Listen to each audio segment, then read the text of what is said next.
afternoon from the KUOW newsroom. This is Seattle Now. I'm Paige Browning with a roundup of today's top stories. It's Thursday, January 15th.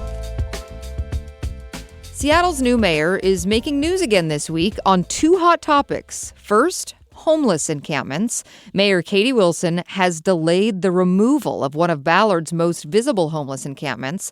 The residents have been given notice to leave by Friday, but Wilson says in a statement the delay is to allow more time to find out if people living there can be offered space inside. The Seattle Times reports that Wilson visited the encampment yesterday morning. 17 tents are clustered off the Burt Gilman Trail near Leary Way. Wilson's office says soon she'll announce concrete steps to quickly expand shelter. Also today, Mayor Wilson committed to a fan favorite among bus riders. She says she'll put a bus lane on Denny Way in downtown Seattle, all to fix Metro's Route 8, a.k.a. the Late. Her executive order today is aimed at addressing the congested roadway that's notorious for making the 8 late. We spoke with commuter Nick Satterley last year after he started lobbying Metro to speed up this route. Here's what he told us then. Route 8 is the number one least reliable route in the King County Metro system. At rush hour, buses are only 30% on time. That's within 5 minutes of the schedule. And then speeds are at 2 to 3 miles an hour on Denny Way. That's slower than walking. Wilson has set an April 1st deadline for a budget and project timeline. To the environment today, the largest pollution source in Washington state has shut down. State officials want to keep it that way, but they're fighting a Trump administration order to fire up a coal-burning power plant in Centralia again. John Ryan reports. Data from the power grid reveals that the TransAlta coal plant in Centralia shut down on December 19th and has not restarted since then. State law required that shutdown by the end of December. But then the Trump administration issued an emergency order for the plant to stay open because of the supposedly high risk of blackouts. State officials say hydropower reservoirs are full and there is no imminent risk of blackouts. A spokesperson for the Department of Energy says the Trump administration is committed to keeping coal plants online as demand for electricity rises. The Washington Attorney General's office has asked the Energy Department to revoke the emergency order. The Trump administration has 30 days to reply before the state can sue. John Ryan, KUOW News.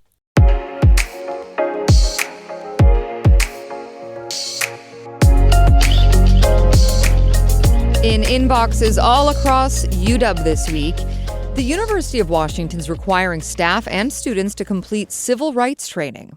That's after a federal investigation into alleged antisemitism on campus. Ann Dornfeld reports. UW staff were informed this week about a new mandatory training. It discusses a broad range of protected characteristics, including race, gender, and religion. The student training is expected to follow soon. It's part of a voluntary agreement last January with the U.S. Department of Education after the agency said it investigated 140 complaints of shared ancestry discrimination at the school. That included allegations of anti-Semitism during student protests against the war in Gaza. The UW admitted no wrongdoing in the agreement, but along with the training, it committed to examine its civil rights policies and practices and to send the Trump administration a catalog of civil rights complaints from the past 2 school years. Ann Dornfeld, KUOW News. In national politics, House Democrats have introduced articles of impeachment against Homeland Security Secretary Kristi Noem. Washington Congress members Emily Randall and Pramila Jayapal were among those who co-sponsored the measure. Randall says Noem needs to be impeached because her, quote, lawless agents are out of control. A spokesperson for the Department of Homeland Security brushed off the impeachment effort as silly, according to The Hill. In Portland, a federal grand jury has indicted the man who allegedly fled a U.S. Border Patrol traffic stop before federal officers shot him. As Oregon Public Broadcasting's Conrad Wilson reports, the man pleaded not guilty in court yesterday. Luis Nino Mancata was charged with aggravated assault on a federal employee with a deadly or dangerous weapon and depredation of federal property. The 33-year-old Venezuelan national appeared in court for the second time this week. This time, he was arraigned on the charges. Through his attorney, Nino Mancata pleaded not guilty. The indictment means federal prosecutors have established probable cause and that the criminal case can proceed. Nina Moncada was shot in the arm, hospitalized, and taken into federal custody over the weekend. After he pleaded not guilty, the judge set a detention hearing for next week, and his criminal trial is set for March. I'm Conrad Wilson in Portland. It's day 4 of the legislative session. One bill we're eyeing, a proposal to shield lawmakers' private addresses from being disclosed in public records. Seattle Democrat Liz Berry sponsored the measure. She says it's needed in an atmosphere of increased threats against elected officials. Open government advocates say the bill would create impractical workloads for public records managers to redact the addresses. Another housing idea from the state legislature to tell you about today. Lawmakers are considering a bill that would affect ground floor businesses in new buildings. Joshua McNichols has more. When developers build apartments in pedestrian-heavy areas, many cities require restaurants or retail on the ground floor.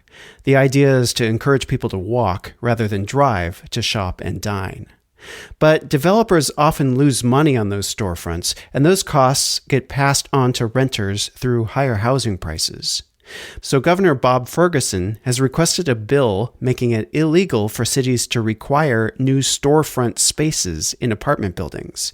Instead, developers could add more apartments or amenities for tenants like gyms and rec rooms.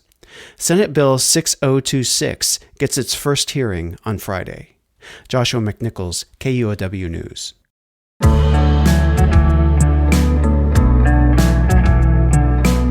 Despite leading the nation in climate policy, Washington state has fallen behind in renewable energy growth. A new report from 2 nonprofits shows more than 250 projects worth tens of billions of dollars stuck in the clean energy pipeline. KNKX environment reporter Bellamy Palethorpe has the story.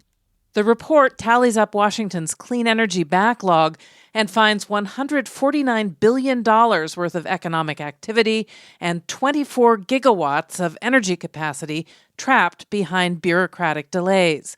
The projects are all over the state and should bring hundreds of thousands of jobs with them. We are incredibly motivated to prove that we can get things built in this state. And I think the report highlights that there's huge opportunity. Casey Sixkiller directs the State Department of Ecology. He says Governor Ferguson has given clear direction on these issues. Find ways for us to move faster without sacrificing our values, without negatively impacting the environment, while also growing the economy. Sixkiller says the state needs to find more of a customer service approach to permitting.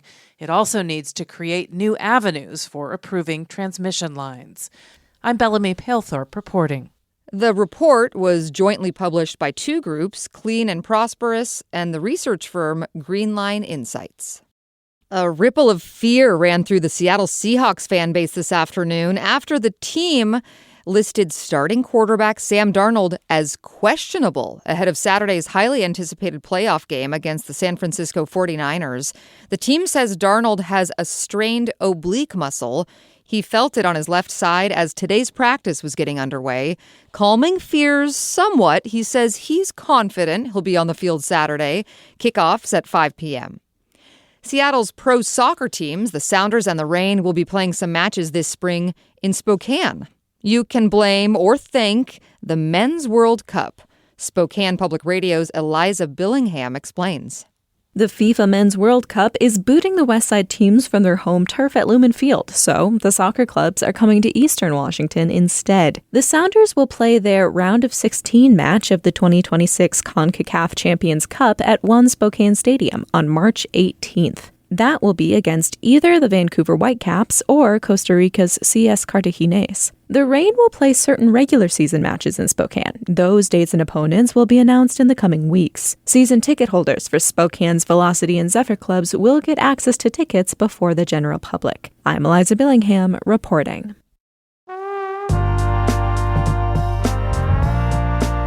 Next time on Seattle Now, it's Casual Friday. We'll talk about everyone's favorite topic of conversation this week. I was late because of traffic. I'm talking about 2 years of maintenance on I-5. I avoid I-5 most of the time. Me because too. Driving I-5 sucks. And there are ways to get around the city where you can pretty easily avoid the highway and save yourself a good amount of time. Yeah. And I won't be sharing. Oh, come on. Hear that and more tomorrow morning. That's all for today from the KUOW Newsroom in Seattle. Our producer is Andy Hurst. I'm Paige Browning. Seattle Now and KUOW are members of the NPR network. See ya.